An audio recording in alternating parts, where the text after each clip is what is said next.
Learning is for everyone. Mapabata, matanda, kahit senior pwede. Mahal matuto, pero paano kung ikaw ang binabayaran? Ito ang benefits ng mga ituturo ko ngayon. Matuto ng skills na magagamit mo para kumita gamit ang phone at internet. Kumita online gamit lang ang phone habang natututo. Makagawa ng online or web portfolio na maipapakita mo sa future employers mo. Makagawa ng notes or record ng napag-aralan para mabalik-balikan kung sakaling nakalimutan. Maging isa sa kilalang leader ng industriya na pinili mo. Makatulong na matuto pa ang karamihan.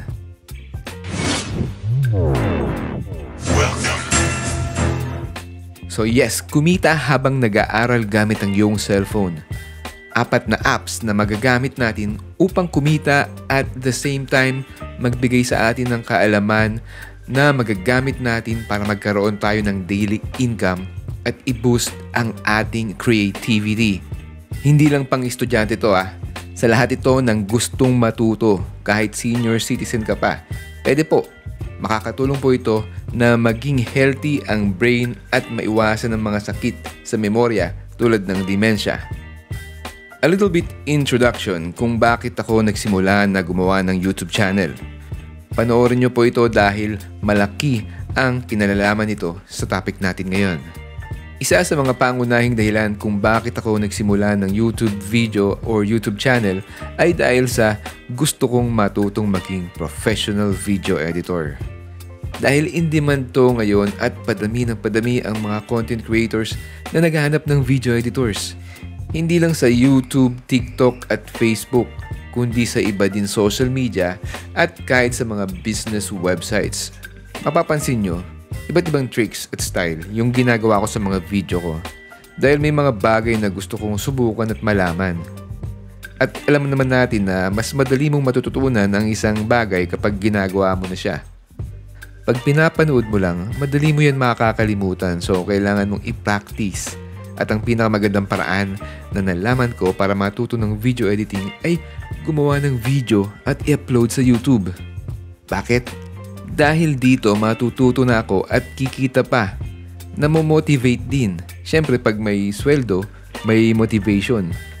Plus yung mga motivation pa ng mga loyal subscribers natin na nagpupush para gumawa ako ng mga bago pang makabuluhang videos. Yung mga hindi pa nakakapag-subscribe dyan, subscribe na para madali nyong makita yung iba ko pang videos na makakatulong para kumita kayo ng extra gamit ang phone or PC at internet.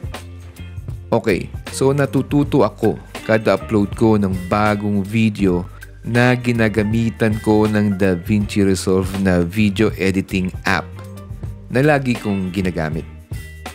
At magagamit ko pa yung YouTube channel ko as portfolio ko para makahanap ng trabaho as video editor. Akalain mo yan, YouTube channel na, web portfolio pa. Kumikita na, natututo pa. Mainam, di po ba? So yung mga employers na naghahanap ng proof ng experience, isasama ko lang yung mga YouTube videos ko or yung mismong link ng YouTube channel ko sa aking resume. Maliban sa pag-practice at actual na paggawa sa mga natutunan nyo, ang isa pang pinaka-effective na paraan ng pag-aaral ay ang pagtuturo. Ang pagtuturo ay magandang paraan para mapagtibay mo ang mga kaalaman mo at malaman mo pa kung ano pa yung dapat mong i-improve at pag-aralan. At yan pagtuturo ay ginagawa ko din sa aking YouTube channel sa pamamagitan ng tutorial videos. Kaya kung gusto nyo matuto ng mabilis at magkaroon ng retention sa memory nyo, yung mga pinag-aralan nyo, gawin nyo lagi yung mga natutunan nyo at ituro nyo din sa iba, nakatulong ka pa. Pwede naman kayong gumawa ng tutorial video sa bagay na pinag-aaralan mo pa lang. Umasta ka na para kang expert dun sa mga tutorial videos mo kahit nag-aaral ka pa lang. Sabi nga nila, fake it until you make it. You'll find. Just do what I do. Fake it till you make it. At saka take down notes, di ba? Subok na subok yan ng mga estudyante na paraan para mas madaling matutunan ang pinag-aaralan. Pero imbis na sa notebook ka magsusulat, sa YouTube ka mag-a-upload ng mga videos ng napag-aralan mo in a form of tutorial para kung sakaling makalimutan mo yung ginawa mo, pwede mong balik-balikan at panoorin. Parang notebook lang. Astig, di ba? Ginawa mong notebook yung YouTube at kumikita ka sa notebook mo. Parang yung kaklase mo dati na pinapahiram yung notebook niya para i-photocopy mo yung notes niya pero sisingilin ka. Now pay me. And the best way to do it is to create YouTube tutorial videos para natututo ka na, kumikita ka pa. Walang problema kahit phone lang ang gamit dahil may mga apps na in demand ngayon at maraming gustong matuto na pwede mong gawan ng YouTube tutorial videos. At yung paggawa ng tutorial videos gamit ang 4 na pinakapopular at maraming nag-download at gumagamit na app ang pag-uusapan natin ngayon. Ito na ang pagkakataon mo para kumita at matuto sa pagtuturo ng mga app na ito na siguradong mapapakinabangan mo ngayon at sa future. Sa 4 na libreng apps na i-feature natin ngayon, yung pinakamatindi at pinakamaraming gumagamit at pinakapakipakinabang ay nasa bandang huli. At may step-by-step akong advice kung paano mo ito sisimulan pagkatapos niyan. Kaya siguraduhin mong panoorin hanggang sa huli ang video na to. Simulan natin sa Flip-a-Clip na may 10 million download na. Wala na sigurong mas nakakaaliw na app na mapapag-aralan para kumita kundi ang Flip-a-Clip. Lalo na sa mga gustong mag-drawing, manood ng anime at mag-animate. Sobrang lalabas yung creativity mo sa app na to. At nakakalibang siya, mapapahanga mo mga tropa mo at magandang karir din ang animation or maging animator. Kaya dito ka na sa app na to magsimulang mag-aral ng animation kung cellphone lang gamit mo sa pamamagitan ng paggawa ng tutorial videos tungkol sa Flip-a-Clip. Ang pinakamaganda dito, madaming gustong manood nito. Ang trick dito, gumawa ka ng animation at ituro mo din kung paano mo ginawa yon. Gawa ka ng YouTube playlist para sa mga animated creation mo at isa pang playlist para sa mga tutorial videos mo tungkol sa animation. So ang mga subscribers at viewers mo dito ay hindi lang yung mga gustong matuto ng Flip-a-Clip, kundi yung mga kahit sino na lang na naaaliw sa mga ginagawa mong animation. At syempre, kung maganda yung animation mo, ang dami mong magiging viewers at subscribers. Mapapadali yung trabaho mo as an animator. Naks! Animator. Ang gandang title niya na. Kung gagastos ka ng konti para sa stylus pen para mas madali mong mapili yung mga options at details na maliliit at syempre para mas maganda yung drawing mo. Kumpara mo naman dun sa drawing na kung saan ginagamit mong pandot-dot yung dulo ng daliri mo, diba? Hindi naman required pero makakatulong ang paggamit ng stylus pen para sa mga touchscreen device kaya mag-invest ka na. 100 pesos lang naman yan sa Lazada at Shopee. At magagamit mo ito sa marami pang ibang app, hindi lang sa Flip-a-Clip. Actually, magagamit mo yan sa lahat ng mga app na i-discuss ko ngayon. So, pro tip, gawa ka muna ng maraming tutorial videos bago ka gumawa ng animation na i-upload mo sa channel mo para sigurado ka na mas marami ka ng alam na technique para mas maganda yung mga creations mo na animations. Ang susunod na app na i-feature natin ay ang Canva na may 100 million downloads. Isipin mo na lang kung ikaw ang magtuturo sa mga nag-download na to kung paano gamitin ang Canva. Ang Canva ay isang photo and video editor na ginawa para mas mapadali ang paggawa mo ng post sa social media. Sobrang user-friendly nito na kahit first time mong gamitin ay makakagawa ka kaagad ng magandang designs gamit yung drag and drop interface niya. May libo-libong template na i-edit mo lang ng konti para may post mo na sa Facebook, YouTube, Pinterest at iba pang social media. Pero kahit na madali itong gawin, marami pa rin mga features nito na hindi alam ng karamihan na mas mapapadali at mapapaganda pa ang kanilang social media post gamit ang Canva kung alam lang nila to. Kaya madami pang pwedeng matutunan dito na pwede mong gawa ng video tutorial. Siyempre, gawin mong practice na din ang paglagay ng post sa social media mo gamit ang app na to. Para at the same time, pwede mong pakinabangan ng Canva sa pag-promote ng YouTube tutorial videos mo tungkol dito. Ang susunod nating mobile app na i-discuss ngayon ay ang CapCut na may tumataginting na 500 million downloads. Karamihan dyan nag-download pero hindi alam pa kung paano gamitin. Kaya ikaw na bahalang magturo sa kanila sa pamamagitan ng paggawa mo ng YouTube video tutorial. At yung paggawa ng video tutorial gamit ang CapCut ay siyang magsisilbing practice mo para maging biyasa ka sa pag-edit ng video gamit ang iyong phone. Dahil ang CapCut ay mobile app na pang-edit ng video, kaya siguradong makakapag-practice ka dito tuwing gumagawa ka ng video na i-upload mo sa YouTube.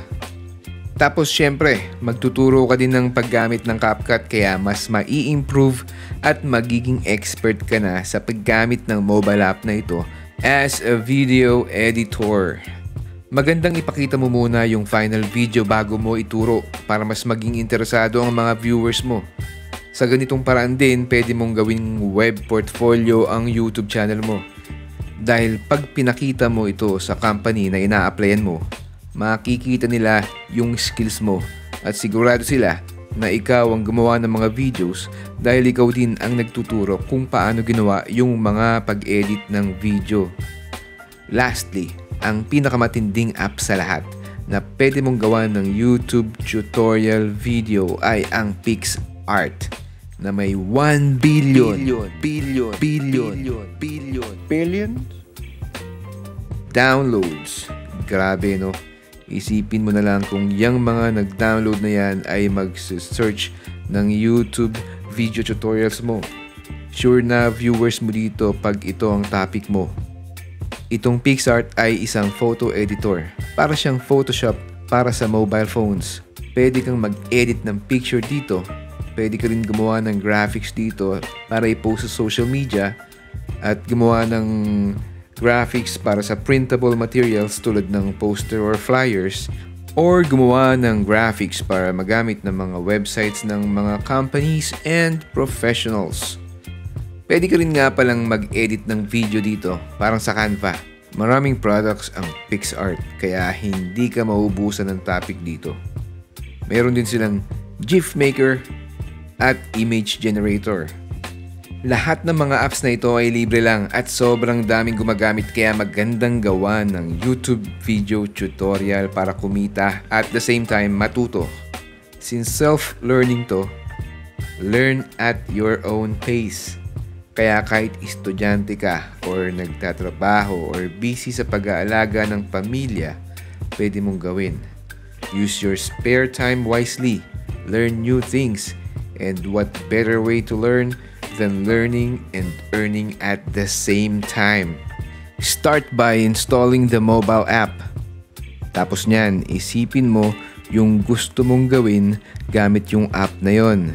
Then, i-search mo ang YouTube para matuto ka kung paano gawin yon. Then, gumawa ka naman ng tutorial para dito para mas manatili ang kaalaman na yung natutunan. I-record mo na din yung mga steps na ginawa mo at i-upload sa YouTube as a video tutorial. Lagyan mo ng caption or voice-over para mas madaling matutunan ng mga nanonood. Sa pag-upload mo ng tutorial videos, hindi lang ikaw ang natututo. Yung mga viewers din ng mga videos mo. Kaya natuto ka na, kumikita ka pa, nakakatulong ka pa. That's triple win. Win-win-win. Next step, once na matuto ka sa mga apps na yan, madali na sa iyong maging bihasa sa paggamit ng mga PC software na kagaya ng mga apps na to.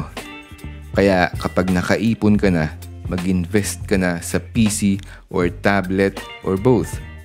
Mas malaki chance mong ma-hire as a professional pag PC or tablet ang gamit mo sa mga skills na matututunan mo dito sa mga apps na feature natin.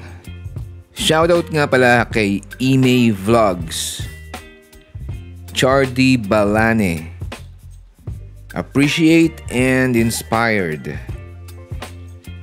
Egen 17. Ben TV. Jen De La Vega. Pinoy Insight. Lodivine Bantasan. Aki and Andy. Miriam Waddell. Walk, Ride, and Discover TV. At Janeth Vlogs. Mga boss, idol, bisitahin nyo rin yung channel nila. At pag nagustuhan nyo, please like and subscribe din yung mga videos nila. Nagustuhan nyo ba yung video natin ngayon? Subscribe and like para malaman ko na nagustuhan nyo. At nang gumawa pa ako ng mga videos na gaya nito. Marami pong salamat sa panonood.